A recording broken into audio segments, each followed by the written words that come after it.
Hello, everyone. Thanks for joining us. I'm Rusty Dunn from Caterpillar's Enterprise Communications team, privileged to be hosting what we hope will be an insightful and helpful webinar on better understanding mental health issues in the construction industry and how it relates to safety. Also, how leaders, managers, supervisors can watch for warning signs to support their employees and promote overall workplace safety. So we are glad you're here. And right now, safety is on everyone's mind, not just at the office, on the job site, but also at home and with our families as well. And in this series, we're talking about the complex aspects of safety that are perhaps less understood, the psychology behind it.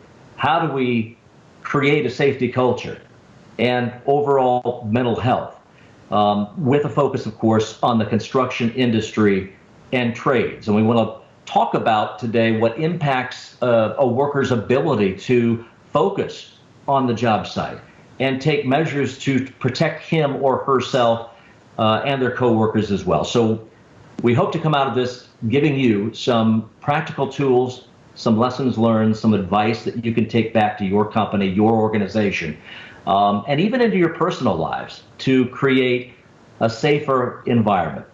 And in this series, if you want to see other webinars that we're offering, you can find those at cat.com/safety leadership, cat.com/safety leadership. We hope you have a chance to check all of those out. So today, talking about mental health on the job site, and we are honored to have with us today two subject matter experts who are tailor-made for this sort of discussion. You're going to learn from them.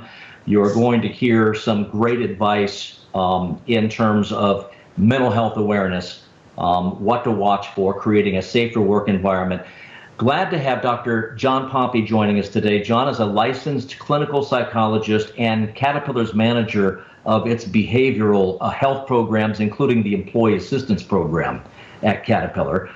Also, we want to welcome bringing in Michelle Walker, who is Vice President of Finance and Administration for SSC Underground, based in northern Arizona. SSC is a family-owned and operated business since 1969, and she has grown up in the construction industry, as she might tell us.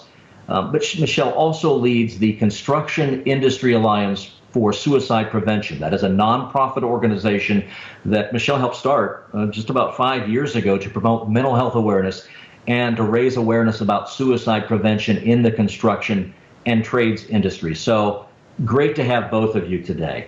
Thanks for being here. Thanks, Rusty.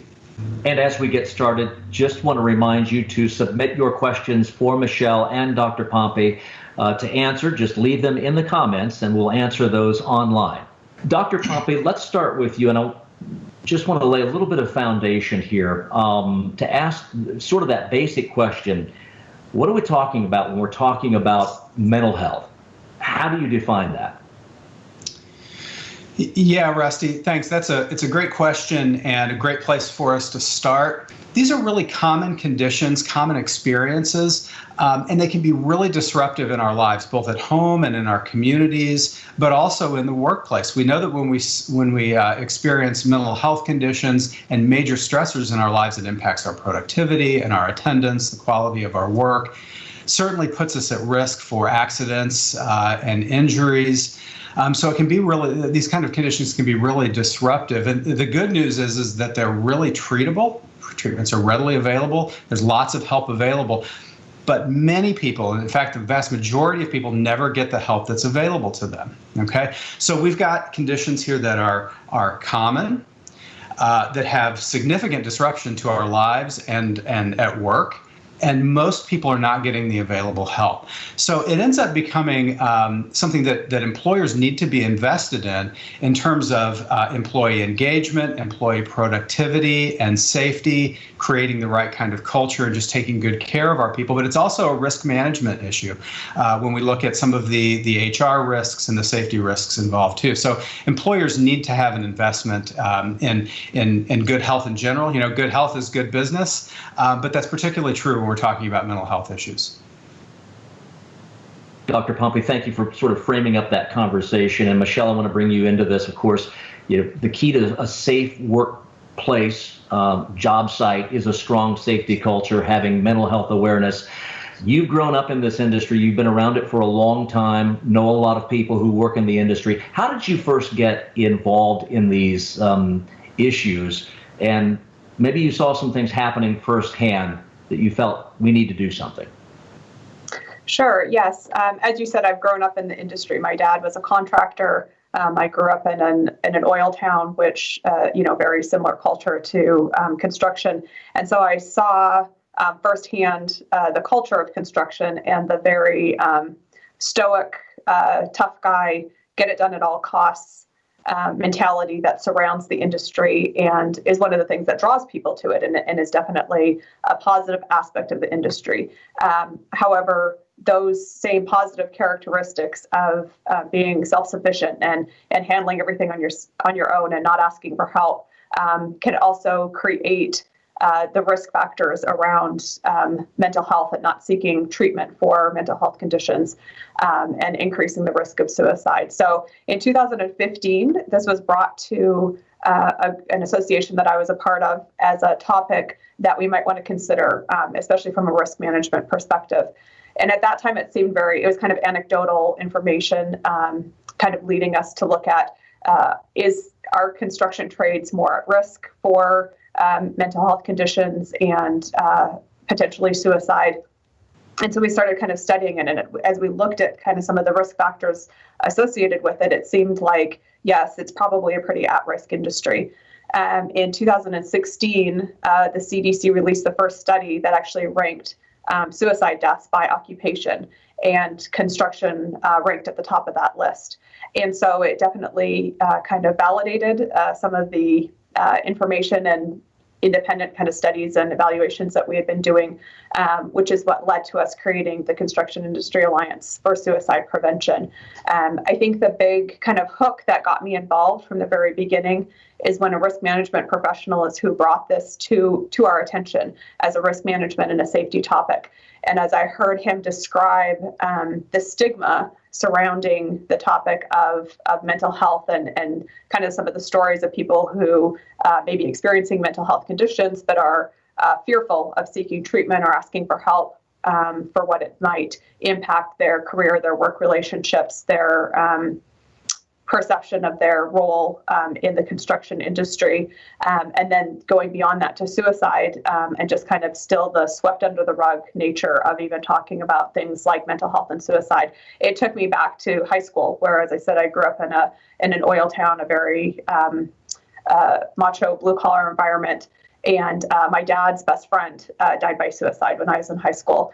And I recall just the emotions and the feelings around that when everybody knew how he had died, but nobody would talk about it and nobody would say it. And it was just, he died in a shooting accident. And I saw my dad's inability to properly deal with and process that, wanting to honor his friend's legacy and be honest and truthful about his friend's life and end of life, and yet the inability to do that. And so when I heard that 25 years later, those conversations were still the same, I was really compelled to take action. And especially as I look at an industry where workforce is definitely an issue, and taking care of our people and having the best producing and engaged workforce that we can is necessary in order to get the work done each day, and safety is such a high priority. It was kind of one of those things of how can you not address this, and how can you not start looking at the entire person and all of the components of safety, and how every component of somebody's life and what's going on with them, they bring that to work each day, for better or for worse. And so looking at, a really safe environment and production and an engaged workplace, this topic of mental health just has to be a part of that entire conversation. Maybe just a personal overview from you on how mental health concerns impact the construction industry and beyond construction for our customers at paving, mining, those types of work sites, as you see it.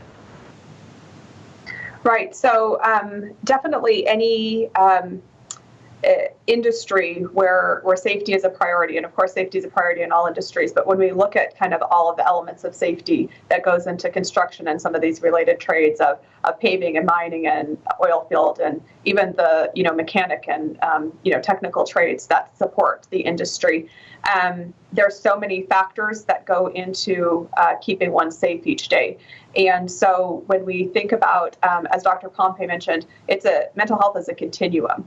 And when somebody is experiencing mental illness, or maybe they aren't even experiencing mental illness, but they're dealing with some sort of personal situation, a relationship issue, troubles with children, a death or a loss in the family, financial struggles. When we look at all of those things, that's going to impact somebody's ability to focus and concentrate and be attentive to the task at hand, because their mind may be elsewhere. And so an example that I have actually is one of my collaborators on the efforts that we've been working on in construction, a heavy highway contractor that had a driver, not one of their employees, but a subcontractor driver that was delivering materials to a job. And it was his, kind of last day of a long shift, and had received a call of a death of a parent and had taken place. And the decision was made that he would stay and continue to work and finish out the last day of the shift. And this call had come kind of towards end of shift of one day, had resulted in not being able to sleep during the night because of the upsetness of what had happened, and the combination of that lack of sleep and the trauma of the loss resulted in the next day distraction and blowing through a stop sign and hitting a van with a family in it. And the resulting impact of that, of course, is traumatic for everybody involved. And so I think that just kind of points to the picture of, we are operating heavy equipment, and we're working around a lot of very risky locations and environments that are putting our workforce and the public both at potential risk. And so when we look at potential distractions that may be going on in somebody's life, and then we combine that with if they are experiencing a mental health condition, or they are, those kind of series of life traumas is leading towards an experience of a mental health condition, it's going to reduce their capacity to be able to focus and perform safely on each day and on each task. And so, when we look at environments where people feel comfortable to share things that are happening in their lives, because sometimes just talking about it is enough. Getting it out of your own head is going to be enough. And if not, it's creating the systems and structures where if I'm sharing with my coworker that I had a really hard night last night, I'm having trouble with my teenager, and I just don't know what to do, and I wasn't able to sleep. And then we empower that coworker to ask the question of, are you okay? Are you safe to be here? And if the answer is yes, and they agree they're safe to be there, then it gives that coworker the ability to pay extra attention and be sure that they're noticing any safety-related issues or any performance issues that should be addressed. And maybe the decision is made, no, you're not safe to be here, and you should take the day to address these issues. And so it's those types of things of that environment, and Dr. Pompe referred to this, of creating those cultures where people feel cared about, and it's creating that safe environment where people feel okay to be vulnerable enough to express situations that they may be dealing with, and then allowing other people to be able to help as needed. Michelle's making some great points here. All workplaces are safety sensitive in some regard, right? And so these are messages that I think are applicable across all of our different work environments. In the construction industries, we're also talking about largely male-dominated positions. And so if you look at the employee breakdown, we're seeing a lot of men, which aside from just sort of the bootstrap kind of tough guy mentality, that we oftentimes see, Men are not immune from mental health conditions, but they're less likely to seek help and less likely to vocalize the struggles that they're having. They're also more at risk for high-risk behaviors and suicide. So I think this is particularly relevant across all of the construction industries and many of the customers that we serve. And so it's a good reminder, I think, for everybody listening that all of our workplaces need to be sensitive to these kinds of issues, but there are some groups that are a little bit more at risk. Great point, Dr. Pompe. And while the global pandemic isn't the focus of this webinar, it certainly is a prime example of an ongoing stressful situation. So I might ask you how you're seeing some of these mental health issues play out during this type of a public health crisis. Yeah, it's a good question, and there's no doubt all of us have been experiencing more stress. We've been disrupted in our lives. Our comfort zones have been turned upside down in recent months. We've had anxiety and stress related to not just the disruption, but the concern about health risks for ourselves and our communities. Help seeking, and so the data around the prevalence of mental illness is lagging. We haven't really seen the data yet on that.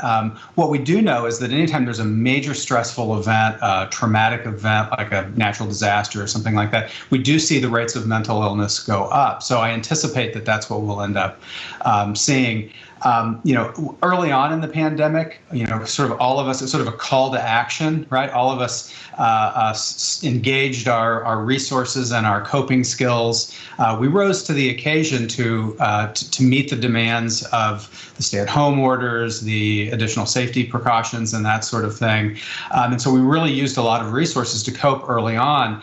And I get concerned as the events carry on over time that we become burned out. We get tired and worn out. Our coping resources start to be taxed a little bit. And so over time, I think we're at greater risk. And the longer this kind of continues to play out, I think we're at greater risk. I think really the message here, again, is don't wait until you're in the depths of depression or experiencing significant symptoms. Notice early on whenever you're starting to struggle a little bit, think about that continuum again, and be able to use the tools and the resources that you have. I mean, now's the best time to think about stress management and what it is that you do to cope with difficult times in your lives, and keep an eye on yourselves and those around you. Make sure that you're engaging in behaviors that build resilience and that help us manage the stressors in our lives. Now's the best time, as good a time as ever, to be able to do those kinds of things to take good care of ourselves and those around us.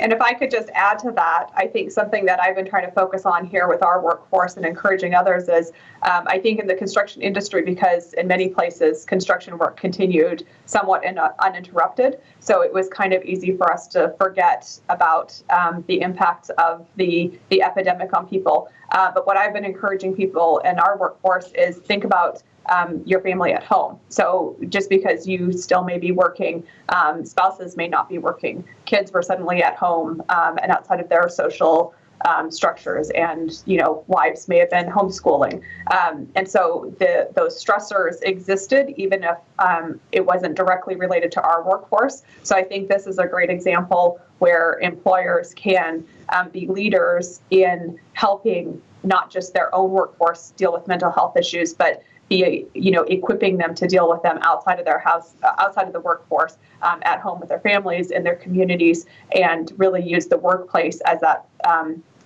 to create that cultural transformation of mental health and how we look at things, by creating leaders in our organizations that can take that message out and help keep more than just themselves safe each day.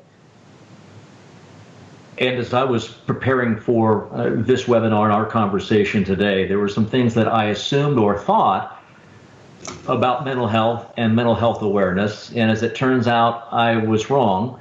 So I would ask both of you, and maybe we start with you, Michelle, what do you see as some of those common misconceptions, perhaps myths, when it comes to mental health from an industry perspective?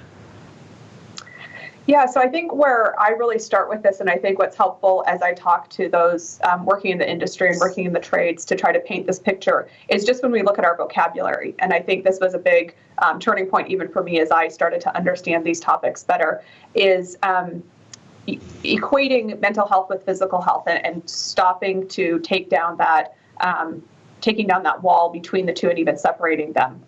The brain is a part of our body and should be treated with the same attention as any other part of our body. So I give the example of, if you're out on a job site and we're in Arizona, so skin conditions are a big deal, and somebody wouldn't hesitate to say, hey, I've got the spot on my arm, what do you think? And their coworker would say, oh yeah, that looks weird, you should really go to the dermatologist. And nobody would feel awkward having that conversation.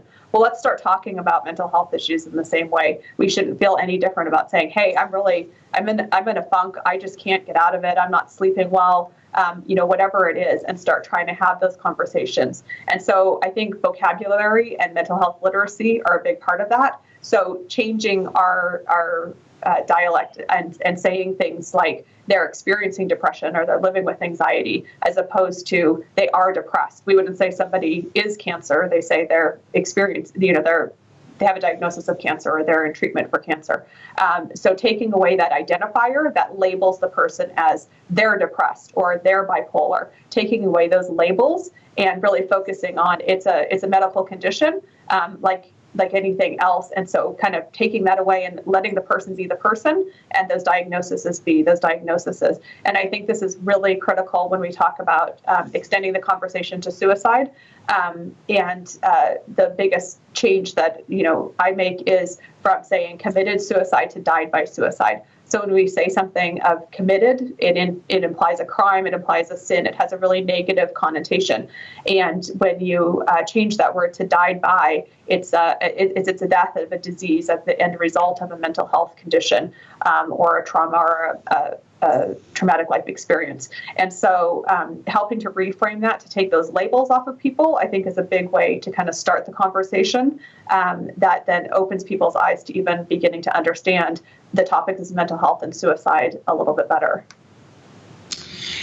Yeah, Michelle's bringing up some great points here, and she's talking about issues of stigma and shame, and sort of the perception that I should be able to tough it out, or I should be embarrassed because this kind of thing is going on in my life. And all of that is driven by, sort of the stigma and the misperception that because we're experiencing a mental health or a social health issue, that somehow it's a moral failure or some sign of personal weakness. And we really have a history of segmenting off mental health from the rest of our physical health. I think Rusty, to your question, I think some of the other myths that we see, that these things are rare. That it only happens to those other people and it can't happen to me. That people with a mental health condition are crazy or that they're really sick. When in reality, as I mentioned before, these are things that could happen to any of us. And if we broaden our thinking about mental health beyond just the sickest of the sick, to realize that, mental health is part of the human condition that we need to be taking care of on a regular basis. And when we do, it's really good for everybody. We're not talking about the other guy. We're not talking about the rare occasion. We're talking about something that all of us and the people that we care about are going to experience at some point.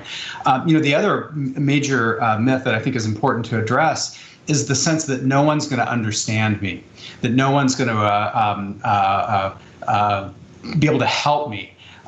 That if I seek help, I've got to be really crazy. Like certainly if I go see a counselor or a psychologist, I must be, mentally ill at that point. When in reality, treatments for mental health conditions are very common and available and effective.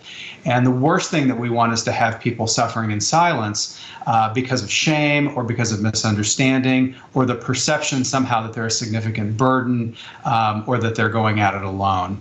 So we really want to encourage, to push through the stigma, to push through the misunderstandings, and to encourage people to reach out and get help. And in just a minute, I want to get into some of those warning signs in terms of what to be on the lookout for, especially if you're a manager or supervisor a leader on the job site, what you look for. But Dr. Pompe, I want to first ask about some of those general risk factors for, one, developing mental health issues, yes, but risk factors for suicide. Obviously, suicide would be the most serious outcome of depression. So the question being, what are those risk factors?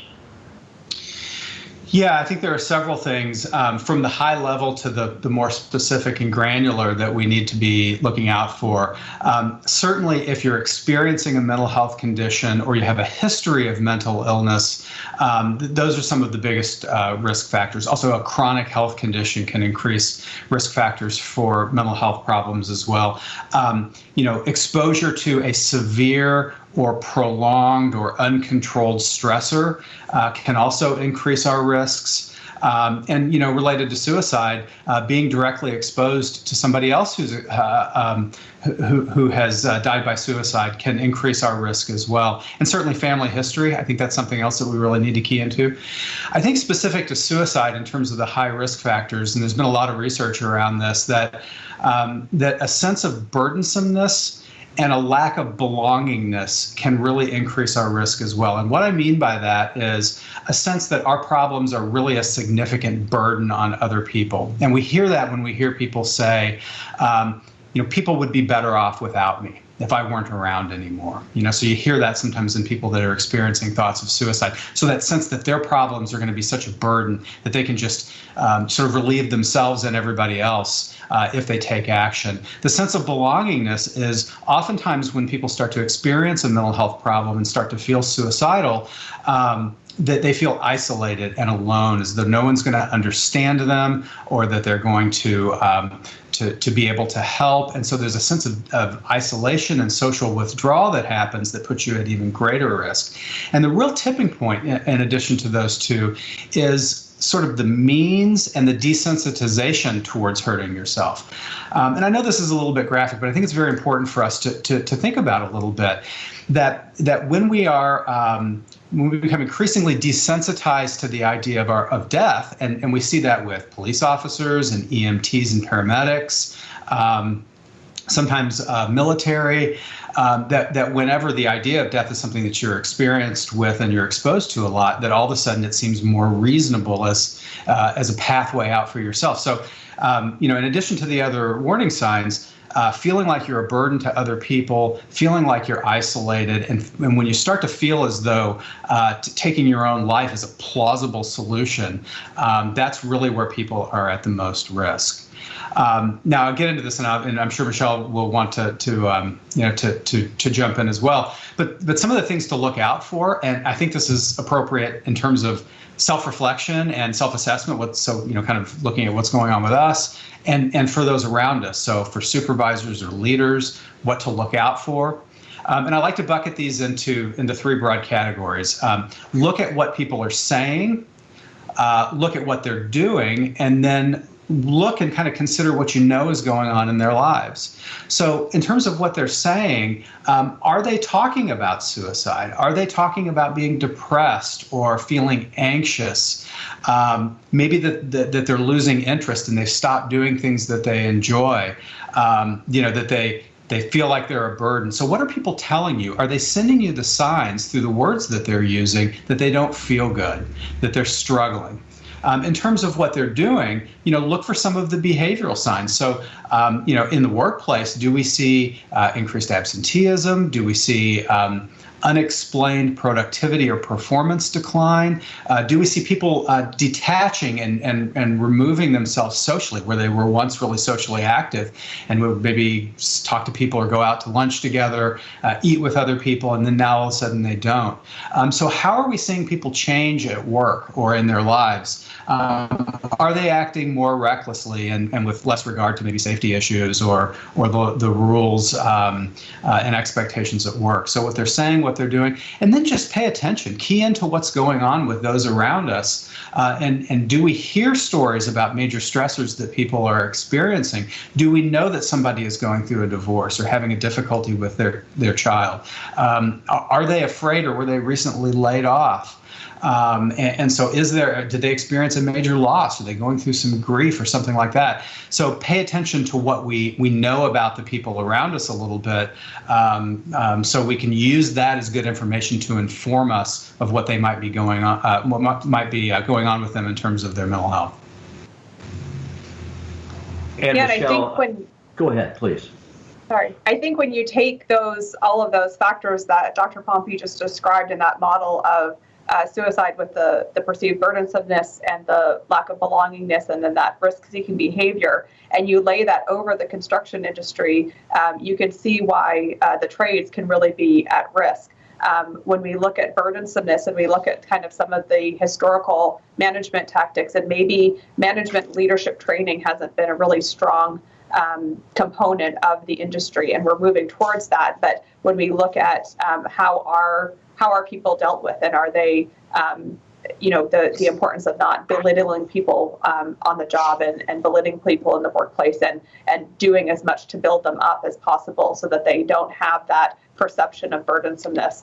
And then when you look at that sense of belongingness, are we creating really strong team structures, or are, one of the things that the industry is very kind of transient crews, and people may not work together for multiple days, let alone, extended beyond that. So are we creating those environments where people can establish that peer support and that sense of belongingness, and even those relationships that are strong enough to have people recognize those warning signs that were discussed? A lot of those, as we noted, were changes in behavior. So if you're working with a different person each day, or you don't have the same manager or leader that's interacting with you on a daily basis, those changes aren't going to be noticed. So when we look at kind of our transient workforce and maybe a lack of management training and how those things are dealt with, and then we look at who our workforce is, construction and the trades definitely draws a group of people who have a desire for some risk-seeking behavior. That's part of what attracts people to the industry, is you're not sitting and doing the same thing each day. You're in new situations that have challenges, both physical and challenges, and so those risks not only are available on the job, but that person who has that comfort level for risk that could be at an increased risk for suicide is probably kind of one of our key demographics within the workforce. And then when you look at those changes that Dr. Pompe discussed of those at-work behaviors, how are we addressing those? And that's where that real cultural leadership shift has to come in with. If somebody suddenly has been a really good performer and then their production has decreased, or they've never had a safety incident and now they've had 2 near misses, are those being addressed with disciplinary action, which is just going to increase that level of feeling burdensome? Or is the conversation happening of, we've noticed this change in your behavior, is something going on that we need to know about? Is something impacting you that we can help you with? And so making that shift from a disciplinary culture to employing this consideration for mental health and suicide risk as part of your performance management tactics is really a key area where we can help push people to help, as opposed to pushing them farther away from help and deeper into that sense of despair. If I am a foreman or a supervisor on a job site, trenches being dug, lots of equipment's involved, you're watching the employees, some of them well, others you may not know as well, but you think maybe something's going on with someone. Dr. Pompe, I assume, do you wait for them to come to you? Do you go to them? How should that dynamic work? Yeah, it's a great question, because ultimately we want to be able to help, right? We want to be able to intervene in a way that's productive, that's actually helpful, and gets people the support that they need. And so oftentimes, we've talked about some of these myths a little bit. Oftentimes we're really reluctant to be able to address these kinds of issues and talk about them. And I think, Michelle made some really great points that work organizations need to build this into part of their conversation. So, if there's a performance issue, if there's a wellness event, that when we're talking about employee health and safety, we're incorporating mental health into the discussion all of the time. So we've laid the groundwork that this is not something we're not going to talk about. So I think what's really important for supervisors and for leaders is, first of all, to recognize when you're starting to see these signs, because sometimes you're so close to people, sometimes these things materialize gradually over time, and all of a sudden you're seeing signs of a significant health or mental health issue, but you haven't even thought about it that way, right? So I think it's important to have this, kind of fresh in mind and know it when you see it. And we've talked about some of those signs. So, the first thing is don't be concerned about addressing it. It's really not an issue of whether you should or shouldn't. It's really an issue of how. And so I really encourage organizations to empower everybody, not just leaders, because oftentimes it's the coworker that's going to see these things even before a supervisor or a job foreman or somebody like that notices. But to be able to go and speak to somebody in just common language and just ask them, "Are you okay?" There's a great public health initiative in Australia. It's literally called "Are You Okay?" And it's a nonprofit organization that every year they focus on suicide prevention. And the whole idea is to empower everybody to recognize the signs. And then if they notice somebody they think is struggling, just go up and ask them, "Are you okay?" And that's what I really encourage leaders to do as well. Know what you're looking for and just go up and make it a part of your routine supervision just to check in with people. If you're asking people on a daily basis, "How are you doing today?" then whenever your concerns go up a little bit, it's already part of the way that you discuss with somebody. But I think if you go and you talk just in a normal voice and say, "Hey," be prepared with a couple of the observations that you had and say, "Hey, I've just noticed a few things. I noticed that you've been coming in a little bit late and you seem distracted. And, I don't mean to pry, but I overheard that you were going through some difficult things at home. And I just wanted to check in and see how you're doing." And in most cases, if you ask people how they're doing and you do it in a genuine way, they'll tell you. If you don't, and this is particularly the case with men, we tend to suffer in silence. And so I think just by simply asking, you can open that conversation. And then I think you got to be prepared for the answer, because sometimes people are not okay. And sometimes they're going to unload on you. And I think leaders need to be prepared to listen, to show compassion and empathy. And they need to be aware and prepared to problem solve and usher people to the resources that are available. So I think supervisors and leaders in an organization can be one of the most powerful parts of the overall employee health and safety network to be able to recognize problems that arise and to be the first ones to intervene effectively. It's a great point, and sometimes you just have to ask the question, as you say, "Are you okay?" And then really be prepared to listen. So, Michelle, I might ask you, perhaps that you've have an example or a story of someone who's seen a coworker struggling, and they were compelled to act. Any experiences along those lines? Absolutely. Yeah. Just to build on kind of what Dr. Pompe was saying is building those practices in so that everybody is equipped to have those conversations when necessary. And so starting at leadership level, having that bold leadership, vocal support that, this is a topic that matters to us and that we are paying attention, so that, again, it doesn't catch somebody off guard if the conversation happens. They're not being singled out, but that leadership support. And even better is if a leader can share a personal struggle that they've had. Maybe they've had an experience with mental health and how they've overcome it, to, again, break down those walls and those myths that were talked about before, that this only happens to other people or it means that I'm weak. But if somebody in a position of respect can start those conversations, and then equipping people with training that helps them to have those conversations, because they're not easy conversations to have. So we at the Construction Industry Alliance for Suicide Prevention promote the Living Works training, and we have a training available through our website that is an online 60-minute based training that can become a part of people's safety training programs, so that everybody is equipped to have those conversations if needed, and then baking it into the everyday culture. And that's one of the advantages of construction. Yes, it's highly at risk, but we already have such a safety culture and so many opportunities to build these tools into our daily routines that are already existing. So having toolbox talks that address mental health and suicide prevention, having toolbox talks is a normal practice anyways, starting to build these topics into it. Again, having it as part of your performance management, having, building it into people's toolboxes so that they have those resources available on the job site, poster boards, hanging up posters that talk about mental health and the warning signs and risk factors, and just equipping people to start seeing it as much as possible and getting comfortable with the topic is going to help enable those conversations. So in our workplace, an example that I can give is, and this is something that, I've been kind of talking about here basically since I began working with this in the industry. So for 5 years now, people have gotten used to having these conversations and having it addressed at all of our team meetings and in our safety meetings.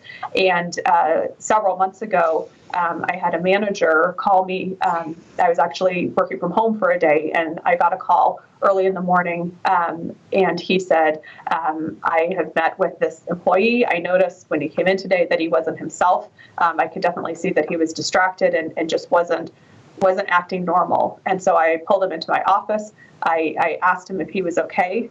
And he said, no, I'm not. And he broke down. This employee just broke down and kind of shared some stuff that was going on in his life and said, I don't think I'm safe to go out and work today. I don't think I should be in this environment. I don't think that I can perform.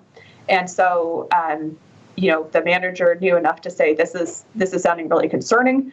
He called me. I was able to go in and meet with this employee and talk to him and hear what was going on. And I actually asked the question, are you thinking about killing yourself?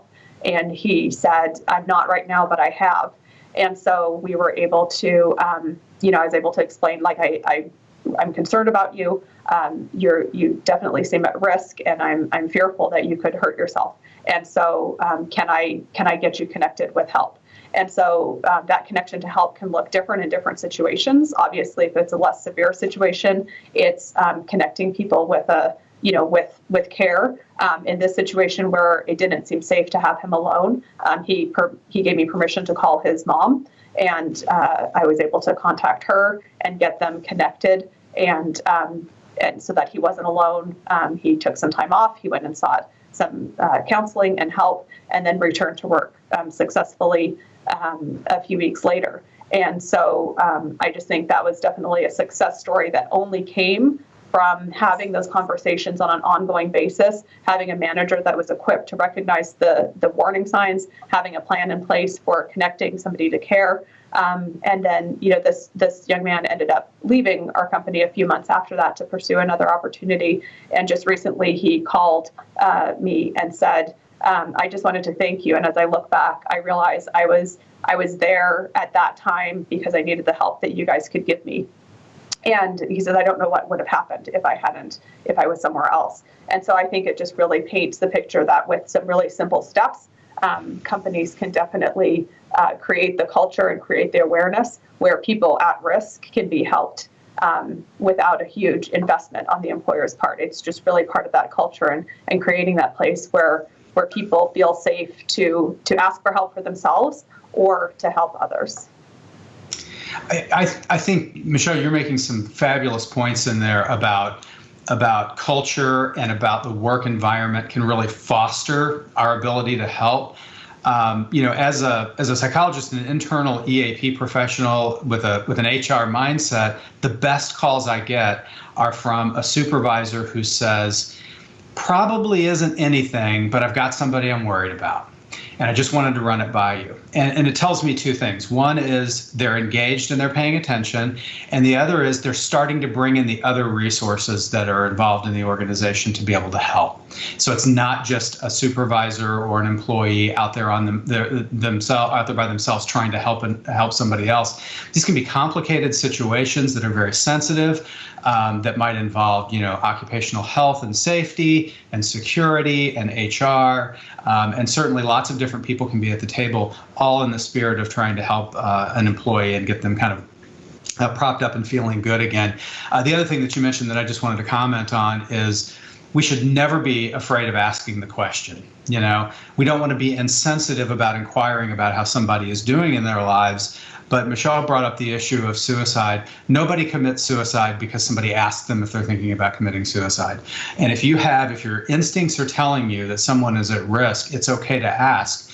Something as simple as, are you having any thoughts of hurting yourself?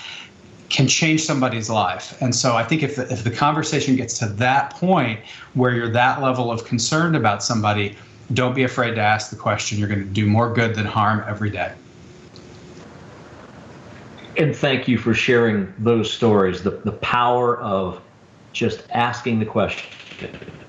So thank you for sharing that with us. And finally, as we start to wrap up, and the time always goes so quickly, I do want to talk about the resources that are available to people, to leaders and the people at their companies and their businesses.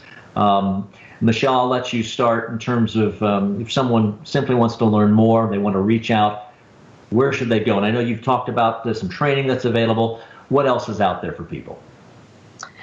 So we have a website, preventconstructionsuicide.com, and it is full of resources for companies. Of course, it's geared to the construction industry, but all of these related industries and trades definitely can benefit from what's there. So there's tools such as the training that I discussed, the Living Work Start training. There's a mental health screening tool that when we talk about, building this into wellness programs, wellness screenings are a common practice. So incorporating mental health into that. And again, that's a great way to build mental health literacy. There's templates there for toolbox talks, like I talked about. There's templates for posters that can be printed and hung in the workplace and in job sites. There's templates for wallet cards, so equipping people with tools, giving them that reminder card that they can keep in their wallet that talks about the warning signs and has the Suicide Prevention Lifeline and the Crisis Text Line listed on it. Employers with EAPs can add their EAP information there so that people have that resource to reach out to. There's articles and information to just kind of help build people's understanding of the topic. And there's a great place to start is there's a needs analysis and integration checklist so that employers can kind of take a look at what should we be doing, what are we already doing, where are we at, where should we spend, pay some attention to improve what we've got going on, and what are some steps that we should take. So there's a lot of tools there, from getting the conversation started, how do I even look at this as a workplace issue, to the actual tools that you need to start getting things integrated are there, and they're available to the industry at no cost, and readily usable and created specific with the industry in mind. So we've created the language and the visuals and the graphics so that it's as comfortable as a conversation with a group of men who don't want to talk about how they're feeling as can be possible. Dr. Pompe, from where you sit, where would you like people to go to get more information, to reach out? Yeah, I just want to underscore some of the resources that Michelle's talking about. I've looked at them, and they're absolutely fantastic. So, absolutely, I think organizations need to avail themselves of those resources. All of us as individuals have different avenues for help seeking. Whenever we're struggling, we talk to friends, we talk to family members, clergy members, maybe our private doctor. And so all of those are viable paths. The real message I would send to the individual who's hearing this is don't go it alone. If you're struggling, absolutely reach out for help. The resources that most employers have, and I think this is a challenge because we're talking about a sensitive health issue in the context of the workplace, right? So that's unique. But I really want to put a promotion in here for employee assistance programs. Most employers nowadays, particularly in North America, have EAPs in place. Employees tend to underuse EAPs a little bit, given the magnitude of the problem. EAP utilization trends a little bit on the lower side, but organizations tend not to use EAPs as much as they could as consultants and partners for dealing with these complicated issues in the context of the workplace. So I would encourage any leader or organization who's listening to this to go to their EAP provider, approach them with these issues and the concerns, and map out a plan that fits the organization. So it usually involves partnering with wellness to increase awareness and visibility of these issues, looking at policies and benefit plans to make sure that your HR policies and your health benefits are integrating mental health issues and coverage. Are you training leaders to identify these kinds of issues early on and intervene appropriately? And really, are you getting the benefits that are available in the hands of employees who need them when they need them? Very good. And this is something we will continue to say. The key to a safe workplace is a strong safety culture, including mental health awareness. And it has to be intentionally built, as you've talked about, by our leaders, but sustained by employees. And one final resource, if you or your company is interested in learning more and exploring what that journey looks like and creating the type of culture that we've talked about, you can certainly go to cat.com/safety leadership as well. Michelle Walker, Dr. John Pompe, thank you so much for sharing your expertise and experiences. Such an important topic. And hopefully we'll have a chance to talk again soon on something that's so important to discuss and know when to ask that question. So Michelle, John, thank you for being here. Thanks, Rusty. Thanks so much. And thanks to all of you for participating. Once again, we appreciate you joining us, taking time out. We want you to stay safe, and we'll see you soon.